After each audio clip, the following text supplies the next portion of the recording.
Hello everyone, welcome back to Asturis in City Skylines. So after building the Olympic Stadium and some places around it, we will return to the infrastructure building around the main transportation hub.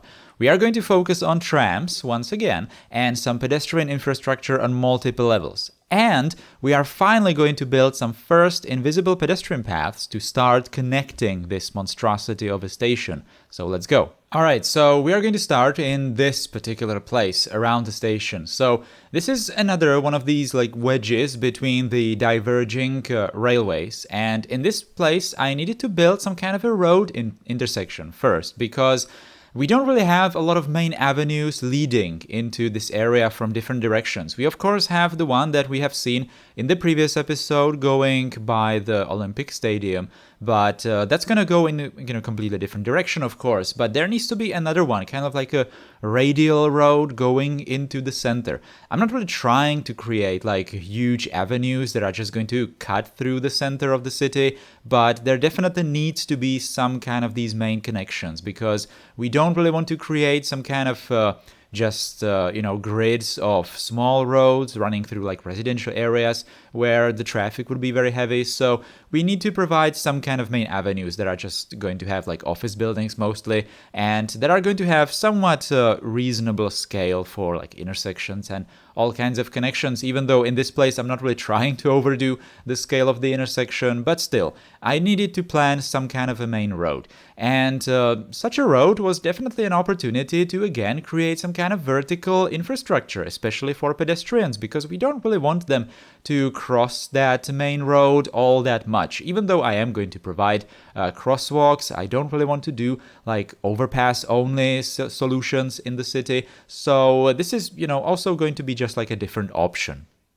Now, since we are already going to do some kind of elevated infrastructure for pedestrians, we might as well just incorporate it into the station building itself, because, why not have it as basically an entrance into some kind of these platforms? So that's exactly the purpose of this procedural objects building that I'm putting together right here. So what I did is I took, I think it was like a shop building, which had a reasonably nice looking front window, and I just extracted that window from it and created this like a quarter circle building, which is going to be basically like a terrace at the corner of the intersection, and it's going to have like a tiny little plaza in front of it where there's going to be the entrance for pedestrians. And later I'm actually going to plan it so that the pedestrian infrastructure is going to go into different places all around this station, and people can basically just go on top of this pedestrian bridge, don't really need to go on the streets at all, and they can just walk wherever they want to.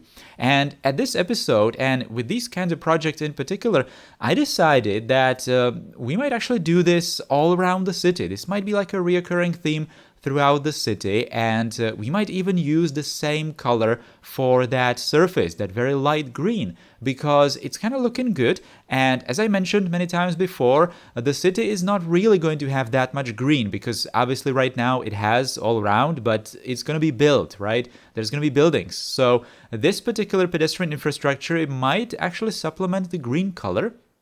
And obviously we might put some kind of parks around it, planters with trees and stuff. So it's even going to be, working together with that color. So I'm thinking that every time you see this green color in the city, it's just going to symbolize the pedestrian-only infrastructure. Just like in real life you have the red, or well, sometimes in real life you have the red for like bus lanes or something, then in the city you're going to have this light green for pedestrians. I know it's kind of already like a color of the cyclist, lanes or something, but I'm not really doing that in Asturis, unfortunately, because I completely forgot to do that in the initial planning stage, and now it's kind of too late because, if we don't have it in the center, then where else are we going to put it, right? But, these kinds of places might also have cyclists, even though in City Skylines, I think I did the no cycling policy because I just don't want to have cyclists going up and down stairs, right? And obviously, City Skylines pedestrians don't really understand that they are going up and down stairs, so, it's just looking strange. And I know in Aurelia, it was like a common complaint well, not really like a complaint, you know, it's like that one goofy thing that happens in City Skylines, but in here I kind of wanted to just not have it, okay? So we're not going to have cyclists, and I didn't really want to bother just putting different kind of districts on every single set of stairs in the city to like selectively ban cycling in different places, so I just did it like citywide, and, you know, don't want to bother with it too much, but you know, that's just, you know, it is what it is. That's how the game works, I suppose. But anyway, this place, this little corner. So yeah, let me return to that pedestrian infrastructure idea or principle. So I would like to do these kinds of elevated pathways throughout the city. So when you are going to zoom out, you are immediately going to see these little snakes, you know, just twisting between the buildings, and it's immediately going to tell you that there is like a pedestrian connection. And I'm definitely going to try to do it so that it's all going to be connected at this main transportation hub, and it's all going to go into different parts of the city, and it's going to be just one network. It's not going to be like disconnected. Kind of like in Aurelia it was. But again, in Aurelia it was a problem of basically lack of planning at first, because I didn't plan for it at the start. Just like now I mentioned the cyclist infrastructure, right? If I started adding it now, then it wouldn't be in the very center, unless I just completely reworked it, which I don't want to. So it's going to just end up kind of glued on the sides of the city, and it's just going to be kind of weird.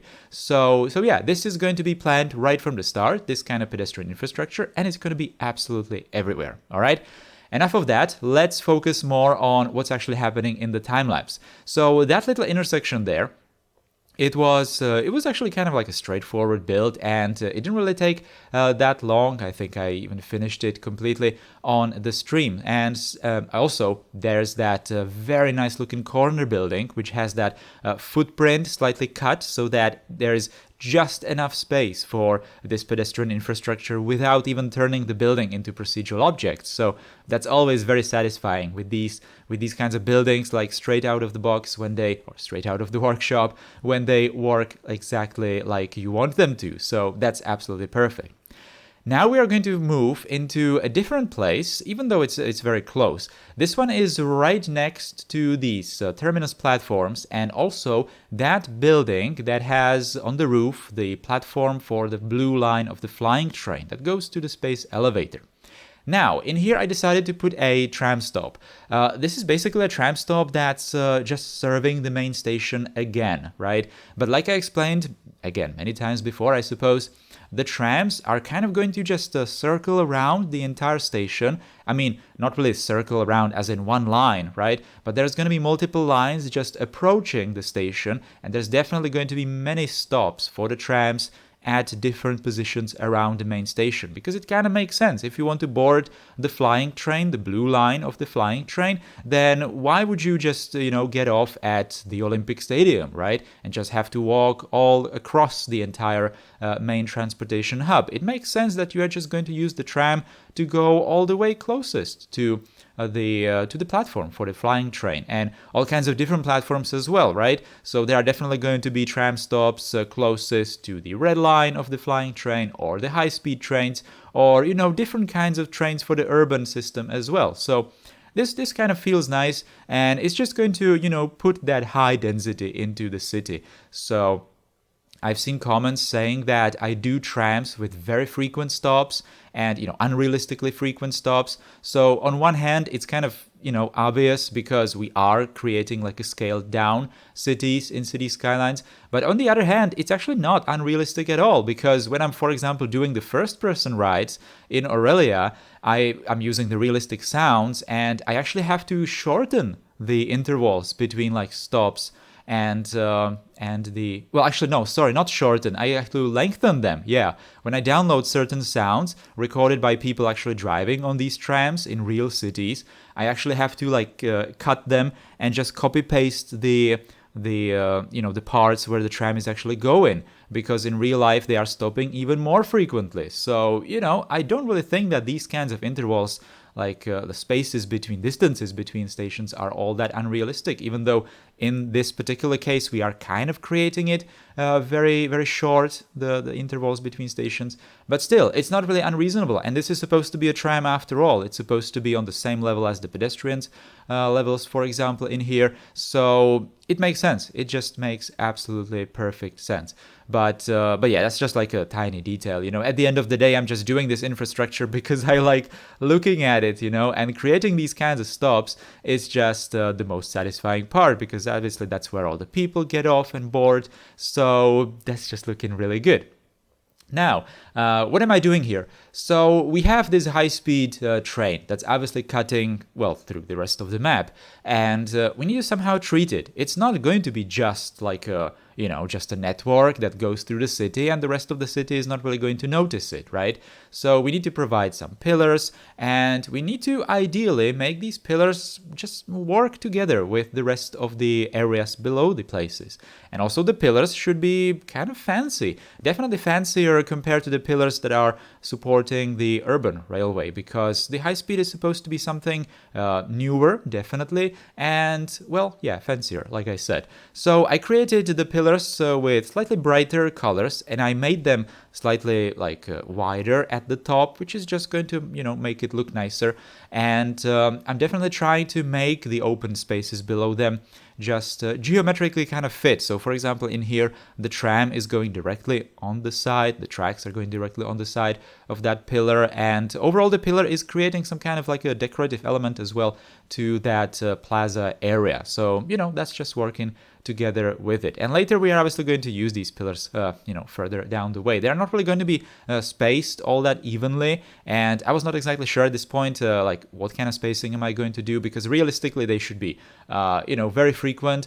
But I suppose that in Asturis we might think of it as, you know, some kind of futuristic structure, the actual deck of the bridge. So, you know, it might be probably fine with less frequent supports. And obviously the buildings that I'm placing directly below the railway do have the supports just going through the building, but we're not going to build it because it's inside the building, invisible. Now, this place needed colors, okay? Now, also that intersection place that I did before needed some colors, but that intersection is kind of like, you know, not all that important place, but this one definitely is, and it needed different colors. It definitely needed, well, I mean, it already had green, because that's the surface in here. It already kind of had blue, because that's the roof on that flying train platform, but it definitely needed some kind of red color. It was all way too cold, I suppose, because these are cold colors, right? And it needed some kind of warm colors, and this was a perfect place because these are probably some kind of like commercial buildings as well around this place, where we might start using these holographic ads. So these are the holographic ads made by Nardo. I believe that both of these came from the same pack, and I'm using them as procedural objects. I don't really want to use ads that have any text, because that's kind of going to, you know, make the city a bit more focused, I suppose. But I just want to use like the more abstract shapes of these ads, not really symbolizing anything in particular, just really using them as colors. And yeah, well, I mean, there's a text on that second ad, but it's kind of not all that clear. It's like a font that's kind of hard to read. So at first, it's not like super something that you will super focus on. So it's kind of fine. And like I said, I'm basically using these just to add some certain different colors into this area. Unfortunately, there's a bit of a problem. I'm using the extended managers library and the connected mods, so prop anarchy, tree anarchy. And apparently, when you convert these hollow ads into procedural objects, they're going to disappear after a map load. So I had to revert back to using the additive shader, I believe it's called, which is supposed to be incompatible with the prop anarchy, but it still is for some reason. It still works. It's probably not like a very long-term solution. You know, it might break anytime, I suppose, but it's kind of worth it, I suppose, because it's really looking nice, these kinds of holographic ads. Definitely planning on adding more. I'm planning on building like a big commercial center on the side of the stadium, for example, creating some kind of a plaza. I even downloaded some kind of those holographic trees, so those are going to look really, really good. And as you could have seen also, I'm preparing the area to somewhat look all right even during the night. I didn't record any night cinematics just yet because I somewhat need to treat the the platforms and the tracks themselves, because they are now not illuminated. I need to add some kind of illumination to it, otherwise it's looking very, very dark, the overall area. But these kinds of plazas, I'm definitely making sure that they are looking good during the night. And obviously the holo ads are going to shine quite literally during the night, so that's just going to look so much better. Now, when it comes to colors, I'm also trying in this place to make sure that the high-speed railway is looking like very distinct in this area. Like it's something that you will notice immediately, and it's not going to blend together with the roofs of the nearby buildings, which might be a problem because obviously the railway is kind of gray, brownish, I suppose, color, which is very similar color as the roofs of certain buildings. So I'm definitely using a lot the technique of just using the ploppable asphalt, the same black dark color as the roads, and putting some kind of decals on them to just make it look like some kind of dirty or stained roofs. And even here and there I'm using a couple of details, using a couple of those air conditioning units, and especially the ones made by Akruas, because it has a rotating animated fan. So that's something that I put, for example, on that cinema building, that the one with those 3 stripes of that holo ad. So that's looking really, really good, and that's actually going to be something that I really want to continue doing even further down the road. Because in Aurelia, for example, again, I'm just going back into Aurelia, but this only shows how Aurelia served as a very good learning experience to creating these kinds of places. So in Aurelia, I didn't care, and eventually, if you just look at the city, it's looking very gray because the buildings are kind of having the same tone of color. They're all kind of grayish, especially on the roofs. So in Asturis, I want to do it slightly differently, and especially in places near these kinds of infrastructure projects, I want to have that contrast. So trying to put some different colors on the roofs, trying to even use some more colorful buildings, or at the very least, like dark buildings. So for example, that office building there, the bigger one that I placed right there in the corner, that's looking very dark. It has those dark edges around the windows. So hopefully the entire city is just going to look a bit more colorful, I suppose. Using the dark colors, or just black, is just going to make all the rest of the colors kind of stand out a bit more, I think. I'm not really an expert on anything, but, I'm just seeing it that way. So, I'm just trying to do it so I like it. So this particular block that I'm doing right here, this is exactly what I'm talking about. I just placed like a random selection of buildings in here, and they are all very bright, all kind of gray in here, right? So definitely this particular black color here on this lowest part of the roof, something that's super needed in this area. And also what I'm going to try to do is to put like a blue color, yeah, right here. I'm going to try to create like a blue, maybe like a window on this particular part of the roof. So at first I just naively placed like an asphalt patch in here, just made it blue, but it was just looking kind of forced. So I just added this glass surface on top of it, which is just going to make it look like it's a window. Unfortunately, through the glass, the blue is kind of going to start looking a bit gray. So I'm not really sure if I did a good job with this particular one. But it's at least not the original color. And we also have that brown tall building, the one with the footprint that I talked about in the corner, which is kind of looking similar to the gravel in here. So maybe that was not the best choice. Maybe I could actually recolor it slightly into maybe just some darker color. That might be fine on its own. But hey, it's like okay, it's working. I'm definitely trying to pay attention to it more than in Aurelia, because, well, I suppose that's not really difficult, because in Aurelia I didn't pay attention to it at all. Speaking of colors and adding some kind of red colors, this is again something slightly more forced, I suppose. I did that little like overhang. At first it was just gravel over that little entrance to the building, but I just decided to make it red because, that's the color that we didn't have there yet, and it's looking fine. I placed some couple of AC units on top of it, and I suppose that made it look like it's not that forced. Now we finally reach the point where we make these invisible pedestrian paths. Well, not invisible at first, because I obviously need to see what I'm doing, but we are going to finally make these places functional. It's something that I couldn't do at first because I wouldn't be able to test it because we didn't have any population in the city, but now we do. As you can see, we have some 1,800 people. I believe that when I was recording the cinematics, it was like 2.5 or something, because obviously people moved into the new houses that we built, or 3K maybe, which is still not really enough to have this entire station functional. And also, this actually made me remember, again, the experience from Aurelia, because if you remember, guys, we built the Aurelian main train station in like episode 2 or 3 or something, right? Well, we kind of expanded it in a couple of more episodes, but we didn't make it complete until, what was that, episode 80? Or something, I believe, towards the end of the series pretty much. And it had a good reason, because obviously we didn't have very frequent stations, frequent train station stops.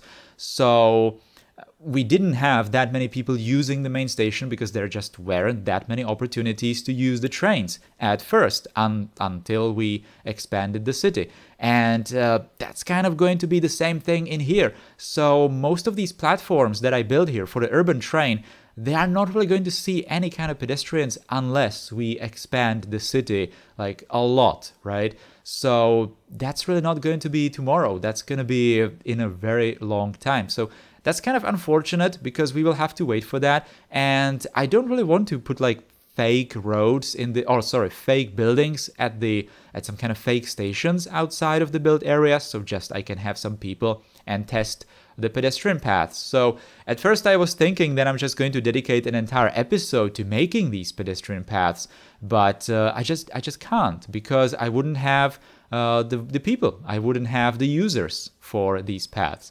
I definitely do for the trams, because we already have multiple stops for, well, not really each of these lines, but definitely this line that's going through this new area towards the stadium.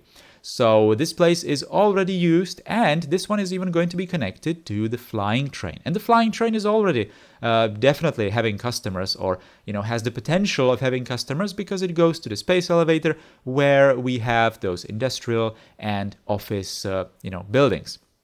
So this place is going to be very busy after today, and all the kinds of pedestrian connections that we are going to build later. Now, I suppose if you are seeing this for the first time, the process that I'm doing here, I did a video where I explained this in detail, the process of creating these kinds of fake pedestrian paths.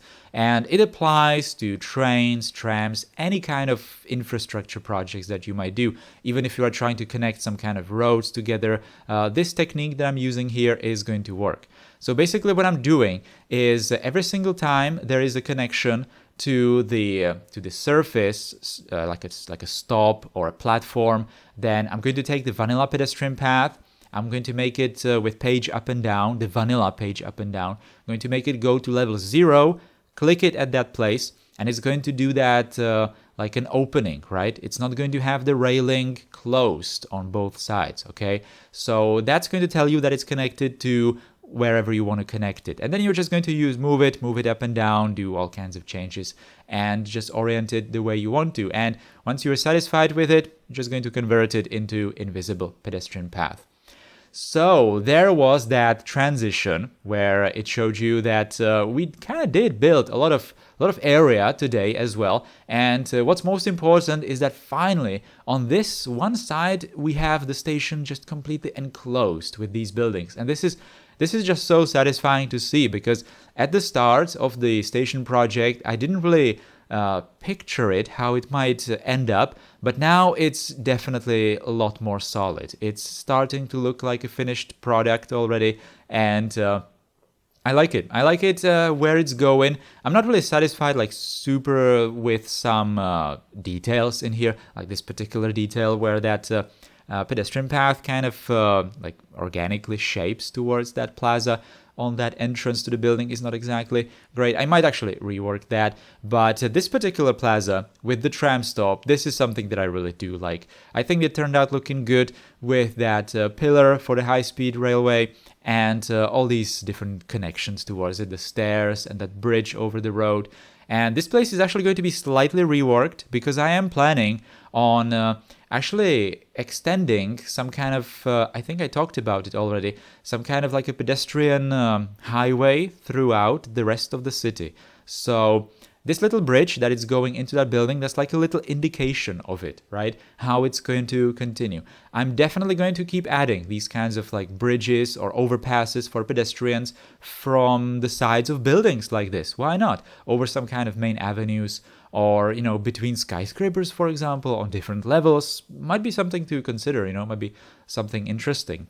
So these kinds of cinematic shots where you don't see the empty grass anymore, basically, it's definitely clear how the pedestrian infrastructure is going to look. So every time you're going to see that light green color, it's going to be some kind of overpass, some kind of plaza, or something like that. It's I don't know. I just think it's an interesting idea to unify that throughout the rest of the city, or, you know, something like that. We will see where it's going to take us, of course. But anyway, that's going to be all for this project. In the next episode, I'm actually not sure where we are going to go. I was thinking of maybe moving further away from the station, just so I can kind of prepare for some kind of more stations for the urban train, just so we can have that people, you know, those volumes of people using those stations already. So maybe we are going to move closer to the waterfront already, or something like that. But we will see. We will see in the next episode of Asturis. Anyway, hope you liked this episode, guys. Thank you for watching it. If you did like it, then definitely don't forget to do the usual. Put thumbs up below the video, share the video, leave a comment, subscribe to the channel if you are new here, and if you really like this, then you can become a channel member. If you want to directly support what I do here, support the series, support the channel. Big thanks to all the supporters that we have. I really appreciate it, guys. Thank you again. Take care and goodbye.